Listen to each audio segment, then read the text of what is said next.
नमस्कार दोस्तों, यूपीएससी अखाड़ा में आपका स्वागत है। दोस्तों, आज की इस वीडियो में मैं आपको बताऊंगा कुछ करंट अफेयर जो कि इकोनॉमी से रिलेटेड है। तो सबसे पहले हम करेंगे करंट अफेयर्स रिलेटेड टर्म्स, ठीक है। इकोनॉमी से रिलेटेड कुछ टर्म्स बताऊंगा जो कि आपके करंट में थी।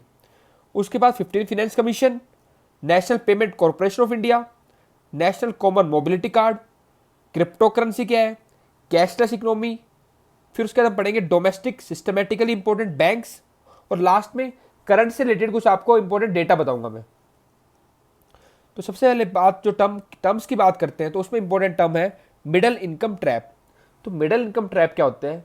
ये एक ऐसी सिचुएशन होती है जिसमें क्या होता है कि कंट्री लो इनकम स्टेटस से ग्रोथ करके मिडिल इनकम स्टेटस में तो आ जाती है, पर हायर इनकम स्टेटस में नहीं जाती है। क्योंकि फिर क्या होता है, मिडिल इनकम में आने के बाद कहीं ना कहीं कंट्री के अंदर क्या होता है, स्लो डाउन आता है इकोनॉमी के अंदर, या फिर वो इतनी रैपिड ग्रोथ नहीं कर पाती है। तो इकोनॉमी क्या होती है उस कंट्री की, एक क्या होती है, मिडिल इनकम में ही रह जाती है, हायर इनकम स्टेटस अचीव नहीं कर पाती। तो ऐसी कंडीशन को क्या बोलते हैं? Middle income trap. एज पर PM economic advisory council, India may caught in the middle income trap. It refers to the countries that have experienced rapid growth and thus quickly reached middle income status. GNP इसका होता है per capita income between 1000 से 12,000 के बीच में, but then fail to achieve high income status, ठीक है। It leads to the income losses and social conflicts due to slow down of economy. तो वही बात आप समराइज ऐसे करो इसको कि भाई लो इनकम से मिडिल इनकम तो फटाफट एक कंट्री आ गई है, पर हाई इनकम स्टेटस में नहीं जा पा रही है, और क्या होगी, मिडिल इनकम में फंस के रह गई है। तो ऐसी कंडीशन को बोलते हैं मिडिल इनकम ट्रैप। उसके बाद एक नेशनल स्टैटिस्टिकल ऑर्गेनाइजेशन, ये क्या है? ये एक जो ऑर्गेनाइजेशन बनी है, it was formed by merging CSO and NSO. तो सेंट्रल स्टैटिस्टिक ऑफिस और नेशनल सैंपल सर्वे ऑफिस को मर्ज करके क्या बना दिया है? National statistical organisation. कौन सी मिनिस्ट्री के अंदर है? मॉस्पी के अंदर, ministry of statistics and programme implementation. और काम क्या होगा? It will conduct large scale sample surveys in diverse fields on all India basis. तो ये सैंपल सर्वे कंडक्ट करेगी ऑल इंडिया बेसिस पे। उसके बाद साइक्लिकल स्लो डाउन। तो साइक्लिकल स्लो डाउन क्या होता है कि जो आप बिजनेस साइकिल वाली वीडियो देखोगे आप मेरी, ठीक है, तो उसके अंदर जो स्टार्टिंग की एक वीडियो है बेसिक कॉन्सेप्ट्स, उसके अंदर समझा रखा है बिजनेस साइकिल क्या होता है। तो जब साइकिल, जो बिजनेस साइकिल होता है, उसमें जब एक होता है पीरियड बूम का जिसमें इकोनॉमी राइज करती है, और एक पीरियड होता है लीन का जहाँ पे इकोनॉमी क्या करती है, डाउन करती है, थोड़ी फॉल होती है इकोनॉमी।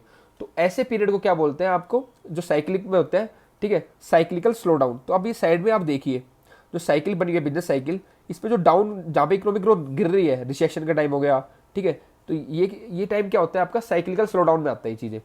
तो it is a period of lean economic activity, जहाँ पे इकोनॉमिक एक्टिविटी कम हो रही है, ठीक है, ग्रोथ कम है जीडीपी, तो ऐसे को बोलते हैं cyclical slow down. It is a period of lean economic activity that occurs at regular interval. आप देखिए जो साइकिल बनी है, एक रेगुलर, पहले बढ़ रही है, फिर इकोनॉमिक कम हो रही है, रिसेशन में, डिप्रेशन में कम हो रही है, फिर रिकवर कर रही है, फिर बूम आएगा, फिर वापस रिसेशन आएगा, ठीक है। तो ये जो साइकिल रेगुलर इंटरवल पे आता है साइक्लिकल स्लो डाउन, ठीक है, जो रेगुलर इंटरवल पे इकोनॉमी कम होती है आपकी, इसको बोलते हैं साइक्लिकल स्लो डाउन।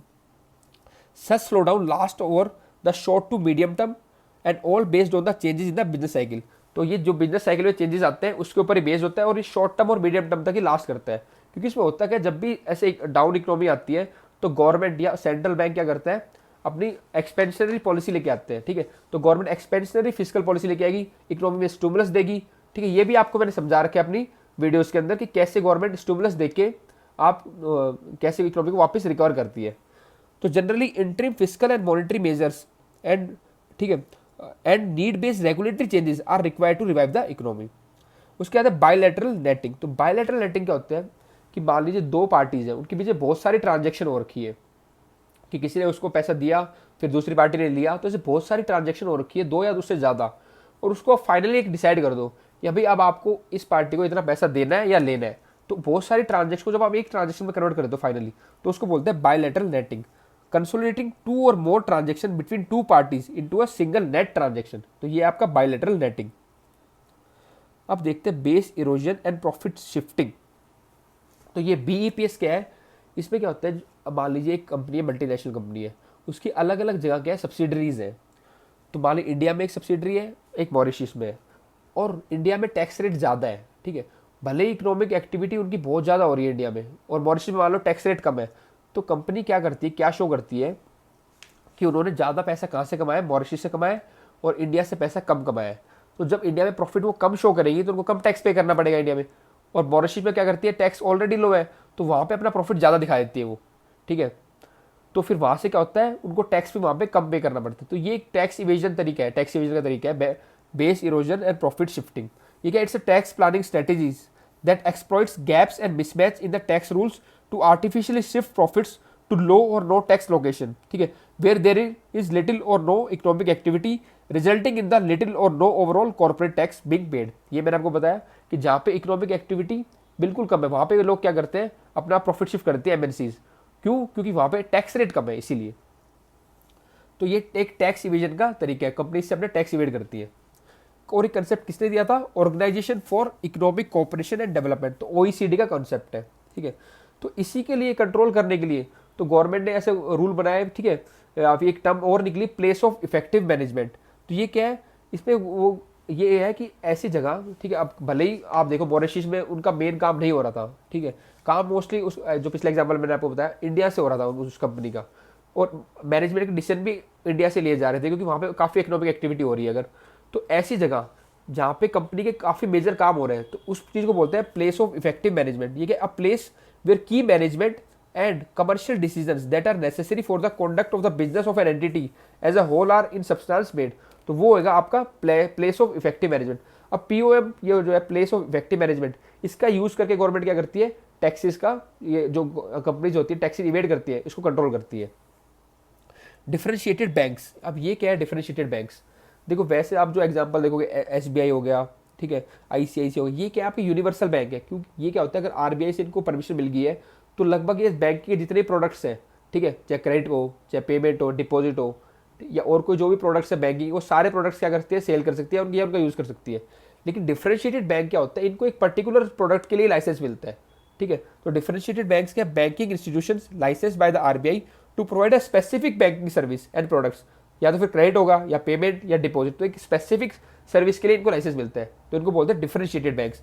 इनके एग्जांपल है आपके Paytm, system of difference license for different sub components of the banking sector. तो ये क्या है, इसके अंदर जो डिफरेंट सब कंपोनेंट है बैंकिंग सेक्टर के, उनके लिए लाइसेंस मिलता है इनको कि आप इस ये काम करोगे या ये काम करोगे। सारे काम के लिए लाइसेंस नहीं मिलता डिफरेंशिएटेड बैंक को। हाँ, यूनिवर्सल बैंक है, उसको वो सारे काम कर सकता है बैंकिंग के। They are different from the universal bank like SBI which can give almost all products with RBI regulations. उसके बाद अगर एग्जाम्पल देखें तो टू टाइप्स के, the differentiated banks are of two type, या तो पेमेंट बैंक्स होंगे वो, ठीक है, या फिर स्मॉल फाइनेंस बैंक। तो ये कि टू टाइप्स होगी, पेमेंट बैंक्स और small finance bank, differentiated banks की टाइप्स। उसके बाद है एक्सेप्टेंस डेवलपमेंट फंड। तो ये एक्सेप्टेंस डेवलपमेंट फंड क्या है, डिजिटल पेमेंट को प्रमोट करने के लिए फंड बनाया था ये, ठीक है। तो इसमें क्या है, मान लीजिए आप देखोगे टीयर 1 और टीयर 2 सिटीज़ है जैसे दिल्ली मुंबई, यहाँ पे तो क्या होता है डिजिटल पेमेंट, कार्ड पेमेंट होती है मान लो, ठीक है, डिजिटल पेमेंट्स होगी, ये काफ़ी करते हैं कंपनी में। अब जाते हैं अगर टीयर 1 टीयर 2 में काफ़ी शॉपिंग वॉपिंग कार्ड पेमेंट्स होती है या पेमेंट्स होती है। लेकिन जो बाकी सिटीज़ है उनमें, जो स्मॉल सिटीज़ है उनमें डिजिटल पेमेंट को प्रमोट करने के लिए फंड बनाया था, acceptance development fund, created to increase digitalisation, ठीक है। तो डिजिटल पेमेंट को प्रमोट करने के लिए ये फंड बनाया था। और किसका, आरबीआई का प्रपोजल है to develop card acceptance infrastructure, जैसे पॉइंट ऑफ सेल जो आती है, स्वाइप मशीन आती है आपकी, उसको प्रमोट करने के लिए अक्रॉस कहाँ पे, स्मॉल टाउन्स और सिटीज़ के अंदर। अब है ऑपरेशन ट्विस्ट।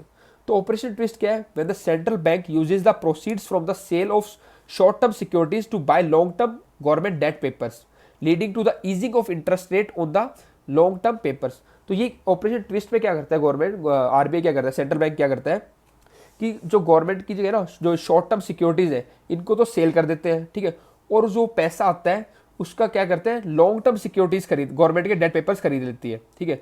तो सेंट्रल बैंक क्या करती है, शॉर्ट टर्म सिक्योरिटीज को बेच देती है और उस पैसे से क्या करती है, लॉन्ग टर्म डेट पेपर्स खरीद देते हैं, ठीक है। उससे क्या होता है, जो इंटरेस्ट रेट है इनका उनका ईज हो जाता है किसका, लॉन्ग टर्म पेपर्स का। ये आपका ऑपरेशन ट्विस्ट। आपको ये याद रखना है कि भाई लॉन्ग टर्म पेपर खरीदती है सेंट्रल बैंक, ठीक है, गवर्नमेंट के, और शॉर्ट टर्म बेचती है सिक्योरिटीज, और उससे क्या होता है, जो लॉन्ग टर्म जो आपके पेपर से गवर्नमेंट के, ठीक है, सिक्योरिटीज हैं, उनका इंटरेस्ट रेट क्या होता है, ईज हो जाता है। तो ये तीन बातें याद रखनी है ऑपरेशन ट्विस्ट के अंदर। ट्विस्ट किया गवर्नमेंट ने, सेंट्रल बैंक ने, शॉर्ट टर्म खरीदा है, ठीक है, शॉर्ट टर्म बेचा है सिक्योरिटीज, और लॉन्ग टर्म खरीदा है।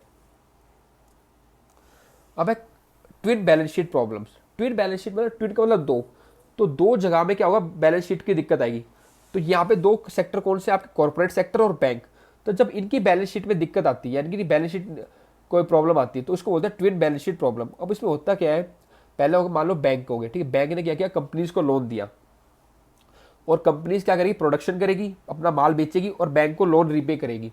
लेकिन किसी कारण जैसे मान लो मार्केट में डिमांड नहीं है या कंपनी का प्रोजेक्ट स्टार्ट ही नहीं हुआ, एनवायरमेंट क्लियरेंस नहीं मिला, ठीक है, या प्रोजेक्ट रास्ते आधे में रुक गया, मतलब कंप्लीट नहीं हो पा रहा है प्रोजेक्ट, ठीक है, तो बैंक से कंपनी ने क्या किया, लोन तो ले लिया। अब कंपनी प्रोडक्ट बना लिया तो प्रोडक्ट बिक नहीं रहा या प्रोजेक्ट ही पूरा नहीं हुआ कंपनी का, तो कंपनी क्या करे, इनकम अर्न नहीं कर पा रही किसी कारण से। अगर कंपनी इनकम अर्न नहीं करेगी तो कंपनी की बैलेंस शीट खराब होगी, ठीक है। साथ साथ कंपनी ने जो लोन लिया था बैंकों से, तो बैंक को अगर लोन रीपे नहीं करेगी तो बैंक के भी क्या होगा, नॉन परफॉर्मिंग एसेट्स बढ़ जाएंगे उनके और उनकी भी बैलेंस शीट खराब हो जाएगी। तो ऐसी प्रॉब्लम को क्या बोलते हैं, जिसमें कंपनी और बैंक्स की बैलेंस शीट खराब होगी, उसको बोलते हैं ट्विन बैलेंस शीट प्रॉब्लम। तो it's adverse condition of balance sheet of both the corporate sector as well as banking sector. वो क्या होगी, उनकी कंडीशन क्या होगी, एडवर्स होगी। अब मैंने आपको बताया कॉर्पोरेट सेक्टर में क्या होता है, declining profits due to poor demand and stalled projects leads to the declining profit and inability to pay. और बैंक का क्या होता है, एनपीए बढ़ जाता है। ये आपकी ट्विन बैलेंस शीट प्रॉब्लम। अगर फोर बैलेंस शीट की बात करें तो उसमें 4 पार्टी इन्वॉल्व हो जाती है। तो स्ट्रेस बैलेंस शीट ऑफ किसकी, infrastructure companies, banks, non banking financial companies और रियल एस्टेट कंपनीज। तो अगर इन 4 पार्टीज की अगर बैलेंस शीट में दिक्कत आती है तो उसको बोलते हैं फोर बैलेंस शीट प्रॉब्लम। ये याद रखना आप कौन कौन सी है, इंफ्रास्ट्रक्चर कंपनीज है, बैंक्स है, एनबीएफसीज है और रियल एस्टेट कंपनीज है। और ये कंसेप्ट किसने दिया था, ये टर्म बाय श्री अरविंद सुब्रमण्यम। अब है रीस्किलिंग रेवोल्यूशन। तो रीस्किलिंग रेवोल्यूशन किसका इनिशिएटिव, वर्ल्ड इकोनॉमिक फोरम का है और इंडिया ने इसको फाउंडिंग गवर्नमेंट की तरह ज्वाइन किया था, ठीक है, India join as a founding government member. और इसका एम क्या है कि 1 बिलियन पीपल को क्या करना है, बेटर एजुकेशन, स्किल और जॉब्स देनी है बाय 2030। तो it aims to provide 1 billion people with a better education, skill and jobs by 2030। और ये रिपोर्ट भी निकाली है वर्ल्ड इकोनॉमिक फोरम ने, ये आप याद रखना। कई बार क्या होता है, जो करंट में कोई रिपोर्ट आती है तो वो भी एग्जाम में पूछ लेते हैं। World economic forum also release the report jobs of tomorrow mapping opportunity new economy, ठीक है। तो ये आपकी रिपोर्ट आपको याद रखनी है, मैपिंग अपॉर्चुनिटी न्यू इकोनॉमी। अब हम करेंगे 15th फाइनेंस कमीशन की रिकमेंडेशंस क्या है। देखिए फाइनेंस कमीशन इसलिए सेटअप होती है कि जो भी सेंटर के पास टैक्सेस का पैसा आया तो वो स्टेट्स के और सेंटर के बीच में कैसे डिवाइड होगा और जो डिफरेंट स्टेट्स हैं उनमें भी आपस में किसको कितना पैसा जाएगा। तो एग्जाम्पल मान लीजिए अगर सेंटर के पास 100 रुपीज़ आए और अगर वो 42 रुपीज़ स्टेट्स को फाइनेंस कमीशन रिकमेंड करेगी, आपको 100 में से मान लो 42 रुपीज़ स्टेट्स को देना है, तो गवर्नमेंट क्या करेगी, 58 रुपीज़ अपने पास रखेगी और 42 सारी स्टेट्स में बांट देगी सेंट्रल गवर्नमेंट। अब उन स्टेट्स में भी किस स्टेट को कितना पैसा देना है ये भी 15th फाइनेंस कमीशन डिसाइड करता है। और इसके लिए 15th फाइनेंस कमीशन कुछ क्राइटेरिया लेता है, ये क्राइटेरिया मैं आपको बताऊंगा, ठीक है। तो 15th finance commission under setup किसके अंदर हुई है, under the chairmanship of N K Singh, submitted its report with the recommendation for the financial year 2020 and will submit another report for 2021-2026। तो ये 15th finance commission 2 report submit करेगी, एक तो कर चुकी है जो 2020 के लिए और 2021 और 2026 तक के लिए ईयर के लिए अब जो रिपोर्ट आएगी वो आएगी अक्टूबर में आएगी अभी, ठीक है। तो ये जो रिपोर्ट आएगी ये इस पर क्या क्या रिकमेंडेशन है वो बाद में पड़ेगी। उससे पहले आपको बता दो कि जो क्राइटेरिया क्या है, जो अब मैंने बताया ना सेंटर से पैसा जाएगा स्टेट्स को, अब स्टेट्स को भी किस वेटेज पे जो डिसाइड करेगी कि स्टेट को कितना जाना है वो कुछ क्राइटेरिया बेस्ड होते हैं। तो weightage assign to different states, उसके जो डिफरेंट पैरामीटर्स हैं वो है सबसे पहला पॉपुलेशन, तो पहला पॉपुलेशन का, ठीक है। तो जिस स्टेट की ज़्यादा पॉपुलेशन होती है फिर उनको ज़्यादा पैसा जाता है। फिर एरिया, फिर उसको जिस स्टेट का ज़्यादा एरिया होता है उसको फिर ज़्यादा क्या जाता है, पैसा जाता है। और वेटेज आप इसमें देखना, पॉपुलेशन को दिया है 15%, एरिया को दिया है 15%, उसके डेमोग्राफिक परफॉर्मेंस इसको दिया है 12.5% वेटेज। अब डेमोग्राफिक परफॉर्मेंस में क्या होता है, इस पे उन स्टेट को ज़्यादा पैसा जाएगा जिन्होंने क्या किया है, ये पॉपुलेशन जो कंट्रोलिंग मेजर है उनको अडॉप्ट किया है। तो to reward the states which made efforts in controlling population, और इसमें जो डेटा यूज होगा वो होगा सेंसस 2011 का डेटा टू बी यूज्ड। फिर है टैक्स एफर्ट्स, फिर जिन्होंने एफिशिएंटली टैक्स कलेक्ट किया है उनको भी ज़्यादा पैसा जाएगा, पर इसका वेटेज कितना है 2.5%। तो reward the state with higher tax efficiency. और बाद है फिर फॉरेस्ट एंड इकोलॉजी, फिर जिसमें ज़्यादा फॉरेस्ट है उसको फिर ज़्यादा पैसा, ठीक है। तो उसमें उसका वेटेज कितना है 10%। और लास्ट है 45% किसको वेटेज दिया है, इनकम डिस्टेंस। अब इनकम डिस्टेंस क्या है कि मान लीजिए कोई स्टेट है उसका per capita gross domestic product लेते हैं, तो और जो भी स्टेट को एलोकेट करना है हर स्टेट का कैलकुलेट होता है। फिर जो हाईएस्ट स्टेट है मान लीजिए हरियाणा है, उसका जीएसडीपी हाईएस्ट है और फिर उससे कंपेयर करेंगे डिफरेंट स्टेट्स को जिसको एलोकेट करना है पैसा, ठीक है। तो मान लो यूपी है, तो यूपी का आपका है 700 जीएसडीपी पर कैपिटा और हरियाणा का है 1000, तो इनकम डिस्टेंस कितना होंगे 1000 माइनस 700, तो जो ये डिफरेंस है ये इसको दिया है 45%। तो जिसका ज़्यादा डिफरेंस होता है, जो ज़्यादा गरीब होता है, ठीक है, उसको फिर क्या करते हैं, ज़्यादा पैसा एलोकेट करती है सेंट्रल गवर्नमेंट। तो it measures the difference between the per capita GSDP of a state and the per capita GSDP of a state with the highest per capita income. ये मैंने बोला हाईएस्ट का जिसका है पर कैपिटा जीएसडीपी और जिस state को allocate करना है उनका डिफरेंस को बोलते हैं इनकम डिस्टेंस। अब देख लेते हैं कुछ रिकमेंडेशन जो दिए 15th फाइनेंस कमीशन ने। तो सबसे पहले तो उन्होंने कहा कि जो 14th फाइनेंस कमीशन रिकमेंड किया था कि जो central divisible pool of assets है, टैक्सेस है, टैक्स पूल है, उसमें से आपको 42% को देना है, स्टेट्स को देना है। जबकि 15th फाइनेंस कमीशन ने कहा कि 42% से आप करो उसको 41% कर दो, और जो 1% सेंटर के पास एक्स्ट्रा बच जाएगा वो आपको किसको देना है, UT of Jammu Kashmir and Ladakh को। तो share of states in the divisible pool of central taxes to be reduced from 42% to 41%, और UT of Jammu Kashmir and Ladakh will get from the centre funds. तो यूटी ऑफ लद्दाख है, ठीक है, और जम्मू कश्मीर है, उसको सेंटर के फंड से पैसा मिलेगा, उसको स्टेट वाले फंड से नहीं मिलेगा। और लगभग जो 1% जो बचा है वो बात कर रहे हैं कि वो पैसा कहाँ जाए, या जम्मू कश्मीर और लद्दाख में जाए। Performance based incentive to states based on the implementation of agriculture reforms, development of aspirational districts. और परफॉर्मेंस बेस्ड इंसेंटिव की बात की, जो स्टेट जैसे कि एग्रीकल्चर रिफॉर्म्स हो गए या एस्पिरेशनल डिस्ट्रिक्ट्स है, जो ठीक है पुअर डिस्ट्रिक्ट्स है, उनको डेवलप करने में जो स्टेट ज़्यादा एफर्ट कर रही है उनको क्या करो, ज़्यादा पैसा दो। एनएस devolution to local bodies compare to 14th finance commission. इन्होंने ये भी रिकमेंड किया है कि जो 14th फाइनेंस कमीशन जो है, ठीक है, उन्होंने लोकल बॉडीज को जो पैसा रिकमेंड किया था उससे ज़्यादा रिकमेंड किया है कि लोकल बॉडीज को और पैसा दे सेंट्रल गवर्नमेंट या स्टेट गवर्नमेंट, ठीक है। उसके बाद है rationalise centrally sponsored schemes and centre and state should make full disclosure of budget borrowing. तो जो भी सेंट्रल स्पॉन्सर्ड स्कीम्स है उनको क्या किया, रैशनलाइज किया है ताकि उनका पैसा क्या हो, इफेक्टिवली यूज हो, फिजिकल डेफिसिट भी गवर्नमेंट का कंट्रोल में आए। तो जो सेंट्रल स्पॉन्सर्ड स्कीम है उनको रैशनलाइज किया जाए, ठीक है, उनको इफेक्टिवली डिप्लॉय किया जाए, और साथ साथ जो स्टेट गवर्नमेंट है वो अपना क्या करे, सेंट्रल और स्टेट गवर्नमेंट जो अपने उनके ऑफ बजट बोरिंग है उनको भी फुली डिस्क्लोजर करे। ऑफ बजट बोरिंग क्या होती है, बजट के अलावा जो गवर्नमेंट बोरिंग लेती है, जैसे मान लो कोई स्पेशल पर्पस व्हीकल क्रिएट कर दिया, उसमें फंड आ रहा है, गवर्नमेंट ने बोरो कर लिया, मतलब बजट के अलावा जो भी बोरोइंग करती है वो बजट में डिस्प्ले तो होता नहीं है। तो गवर्नमेंट इन्होंने क्या किया कि 15th फाइनेंस कमीशन ने रिकमेंड किया है कि गवर्नमेंट क्या करे, उसको भी डिस्क्लोज करे ताकि पब्लिक डोमेन में आए कि बजट के अलावा भी गवर्नमेंट ने कितना और उधार ले रखा है। उसके बाद the commission highlighted some challenges with the implementation of GST. Commission ने यह भी शो किया कि जो जीएसटी अब लेके आई थी गवर्नमेंट, उसमें उसके इम्प्लीमेंटेशन में काफ़ी दिक्कतें आ रही है, ठीक है। जैसे कि क्या दिक्कतें उन्होंने की है, like large shortfall in the collection as compared to original forecast. तो जो भी गवर्नमेंट ने एक्सपेक्ट किया था कि इतना रेवेन्यू जनरेट होएगा, ठीक है, उससे काफ़ी कम रेवेन्यू जनरेट हुआ है। हाई वॉलेटिलिटी इन कलेक्शन, काफ़ी वॉलेटिलिटी, कभी ज़्यादा पैसा आता है कभी कम आता है कलेक्शन के अंदर।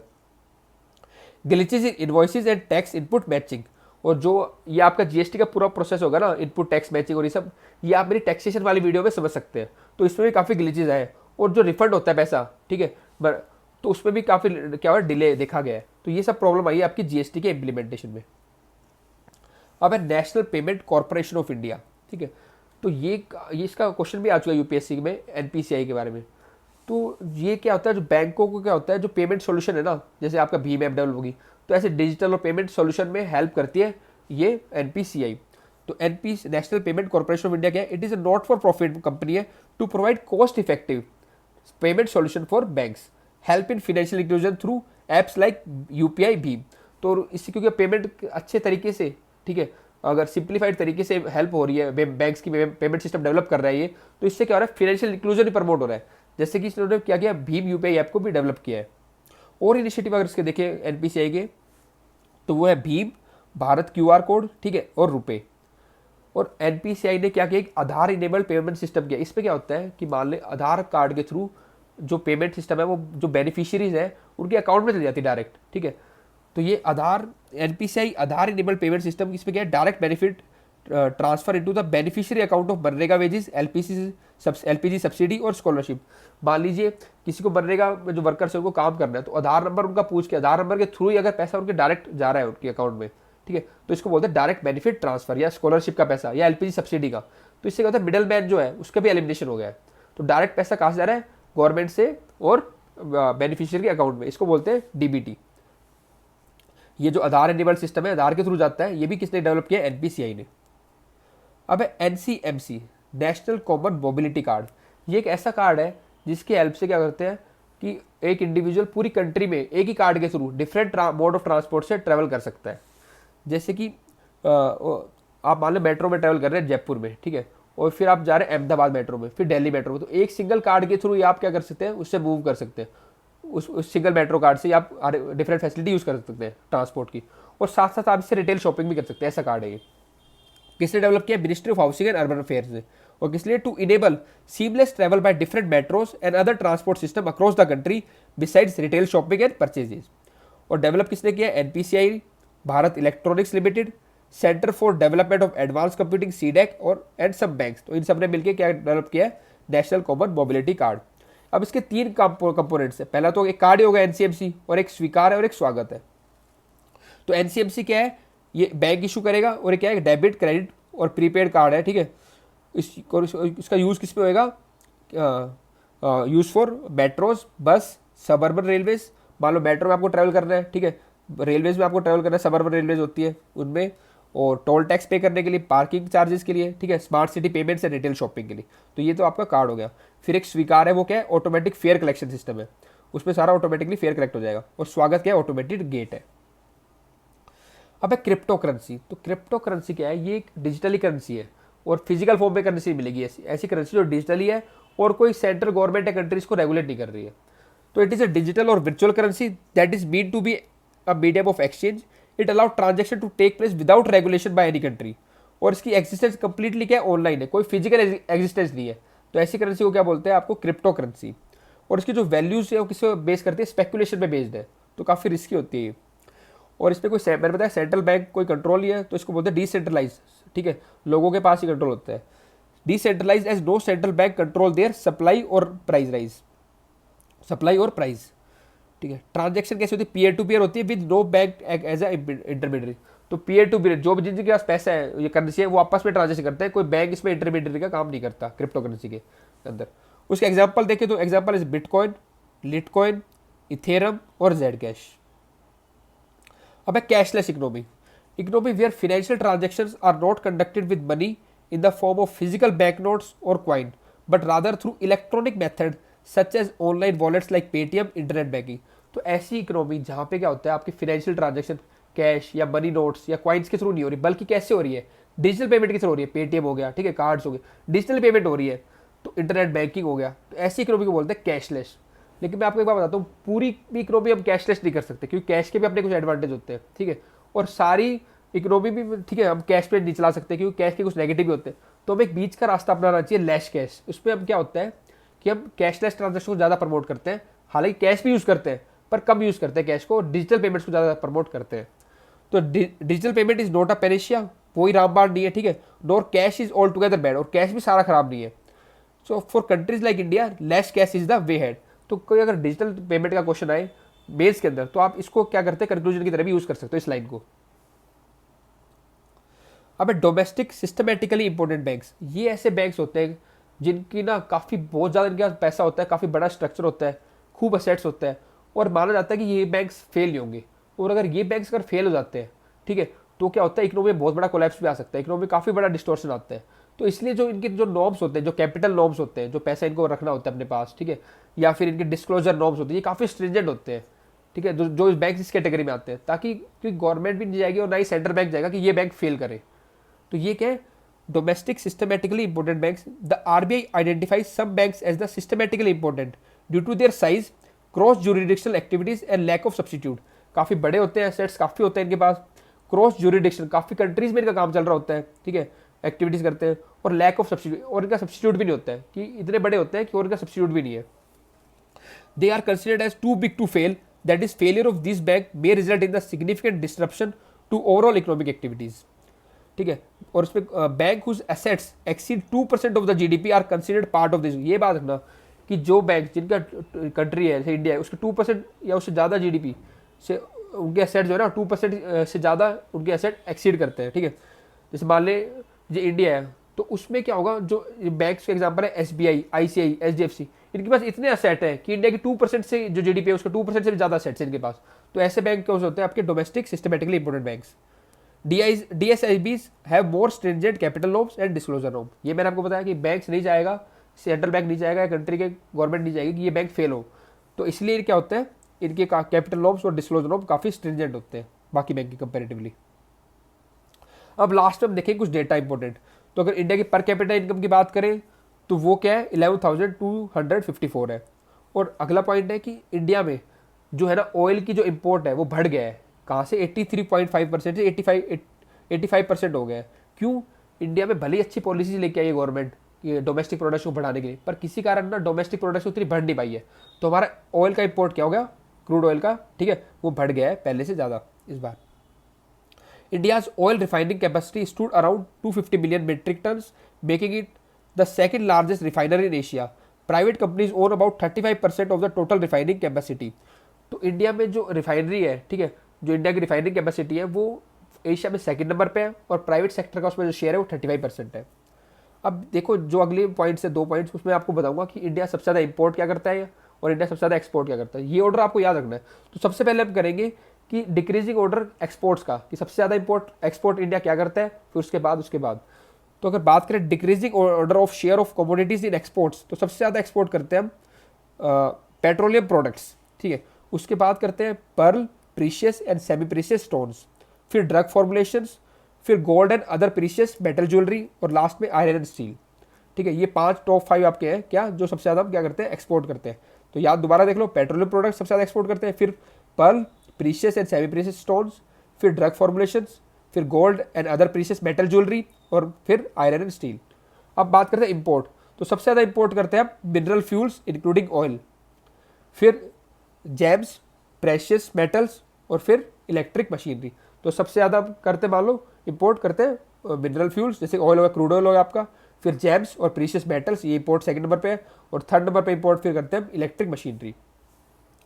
India import about quarter of the urea it consumes every year और at the entire requirement of potash is made through import. तो पोटैश जो है उसका तो सारा जितनी भी हम कंज्यूम करते हैं कंट्री में वो सारा इंपोर्ट करते हैं, और यूरिया का लगभग 25% जो भी कंट्री के अंदर कंज्यूम होता है वो हम इंपोर्ट करते हैं। अब मैं आपको बताता हूँ कि टॉप 3 कंट्री जहाँ से हम इंपोर्ट सबसे ज़्यादा करते हैं और टॉप 3 कंट्री जहाँ पे हम एक्सपोर्ट सबसे ज़्यादा करते हैं। तो इंपोर्ट की अगर बात करें तो सबसे ज़्यादा इंपोर्ट हम करते हैं चाइना से, उसका शेयर है 14.3%, ठीक है। उसके बाद हम इंपोर्ट करते हैं यूनाइटेड स्टेट्स ऑफ अमेरिका से, यूएसए से, फिर है यूनाइटेड अरब एमिरेट्स, थर्ड पे इंपोर्ट हम करते हैं सबसे ज़्यादा यूएई से। और अगर एक्सपोर्ट की बात करें सबसे ज़्यादा एक्सपोर्ट हम करते हैं यूएसए को, यूनाइटेड स्टेट्स ऑफ अमेरिका, और सेकंड पे करते हैं यूएई, यूनाइटेड अरब एमिरेट, और थर्ड पे है चाइना। तो ये आप ऑर्डर भी याद रखना कंट्रीज का भी। ठीक है दोस्तों, इस वीडियो में इतना ही। अगर आपको वीडियो अच्छी लगी तो अपने दोस्तों के साथ शेयर जरूर करें और चैनल को सब्सक्राइब भी करें। ठीक है दोस्तों, धन्यवाद।